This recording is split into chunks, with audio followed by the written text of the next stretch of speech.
Morning. Welcome to another episode of the 89 Garage. This one here, this video here, not too sure if it'll interest many of you. I don't know how many Yaris viewers I have.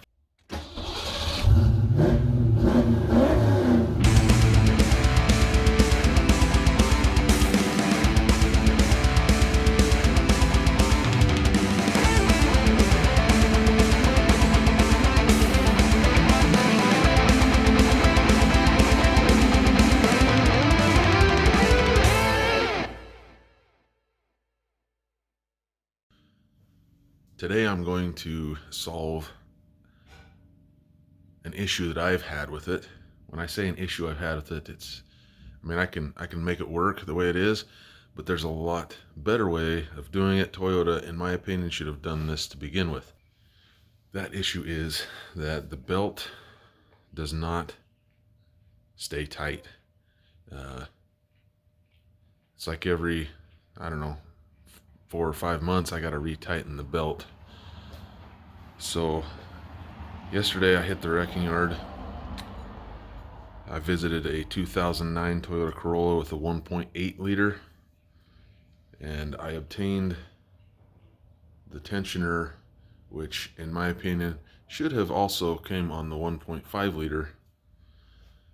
It is going to require a little bit of modification, and that is that the alternator bracket that's on it right now, which also serves as the tensioner on the 1.5 liter.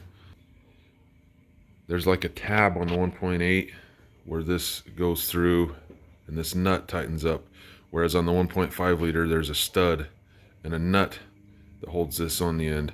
So I'm gonna have to grind this nut off of here. And then also, if you've seen in some of my other episodes, I put a 100 amp alternator on my Yaris because I have an amplifier, and I don't know what the stock unit was, 70 amps, 80 amps, whatever. It just wasn't quite enough. So I put a 100 amp alternator off of a Scion XB or X8, or I don't know what they are. I'm not that well versed on Toyota products, but anyway, so I had to make a spacer out of washers, stack of washers. So I'm also gonna have to reutilize that spacer on this between. You'll see in the video. My allergies are kicking up, fellers and ladies. I'm very sorry. Today's supposed to be a beautiful day, so let's hop on this. I'll kind of bring you along, and hopefully it will benefit at least one of you. Cleaned it up a little bit. Now I got it in a vise. I'm just gonna grind those 4 tack welds out of there. So this here is the bracket that I'm replacing.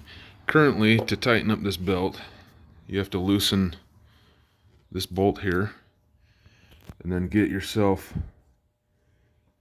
a pry bar and pry between the block and here to tension this belt. And I'm not a huge fan of that. I've mentioned before that this is the 100 amp alternator. I use these washers as spacers. I'm gonna actually take these out and probably zip a little weld across the top of that or something. Just make it more uniform instead of dealing with a bunch of washers every time. But quite honestly, I think this is going to work out great. As you can tell right here, there's a stud coming out of the head there. I think I said block before, I meant the head. But we will be going on top of that. It looks like I might have to round this off a little bit with the grinder, just to make things fit, but then we'll be able to get rid of this, and then I will be able to tension the belt just by using a 12 millimeter. It's a lot easier. I get freaked out every time that I do this because there's I don't even know what this sensor is, maybe a crank position or cam position sensor maybe. But getting something down in here, I'm always right close to this. I'd really rather not break that. By the time you're prying up on this to pull it out, you're getting real close to that. Really don't want to dink around with that. So we're gonna make this work more gooder than it does. So I marked it off where we're gonna need to grind. It's this green area here. It's pretty much, I went a little further than I probably needed to with what I was marking, but I don't want to keep going back and forth, so that's still plenty to hold on with. So here we go. I wound up cutting this little ear off the end of here because we're running into this part of the head. But now I think I'm gonna have to cut this off too, because this bolt is sticking out ever so slightly and it does not allow this to become snug back. Let me see if I can show you what I mean. So to tighten this nut,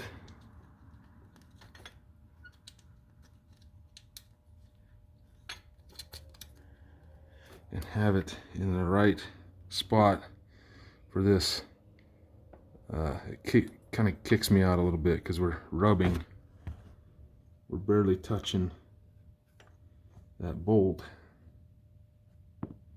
when we're lined up. All right, grinding that piece off down at the bottom did our trick.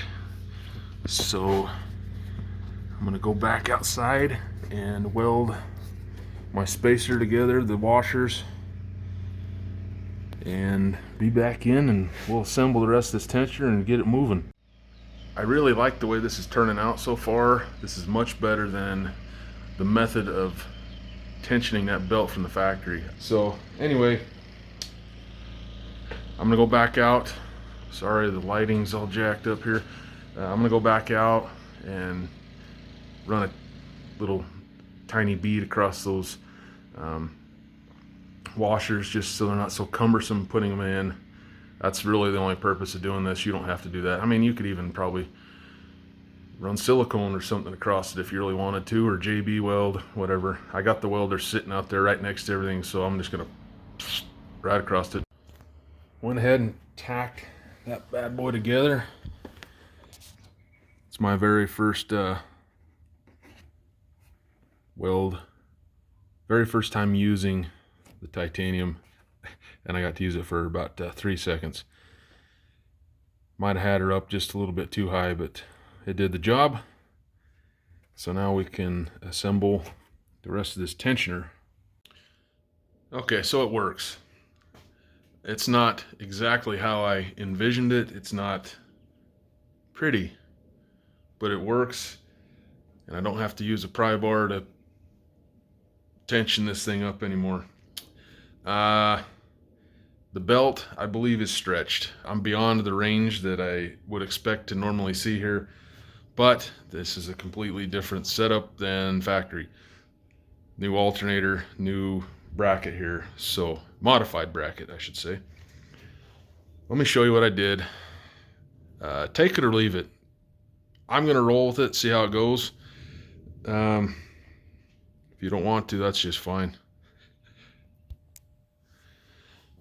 I suspect that it would probably work a little bit better with the stock alternator, but I don't know.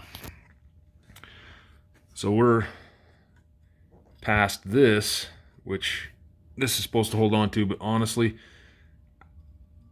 that's just kind of there. It's not really doing much. You're still tightening the bolt that threads into the alternator. All you're really doing is moving, you know, this eyelet. When you're tightening this screw up, it's moving that assembly this way. This really doesn't serve a huge purpose. So I went with it. I'm almost at the end of the threads. I only got, I don't know, 3-4 threads left there. I started it up, there's no squeaks. I tried it with about 5 threads and it squeaked. So it's just kind of a game that you play with this car. If you have one of these, I'm sure you know what I'm talking about.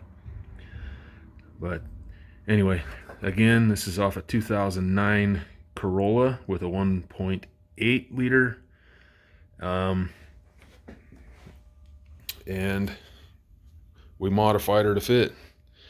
I can tell it looks like I'm going to be doing a valve cover gasket on this thing pretty soon.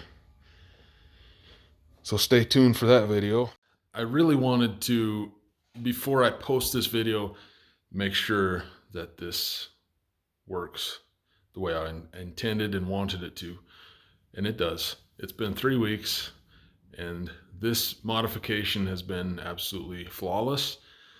So I will now proceed along with the video. I just wanted you to know that I have tested it out for a while. I would also appreciate if you would hit the subscribe button. I'm going to keep doing, videos for the Yaris.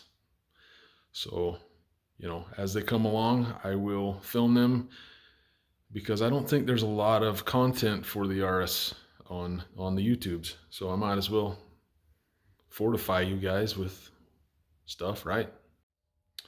Hope you enjoyed it. Once again, this is just, I'm not telling you to do this, but I'm just telling you what I'm doing, because I needed the upgraded alternator, and I also despised the way that Toyota set this thing up to begin with. We have the technology. Let's use it, guys. And also, a 3-rib belt. I know it's only 107 horsepower or whatever it is, but you could have given us more than 3 ribs, right?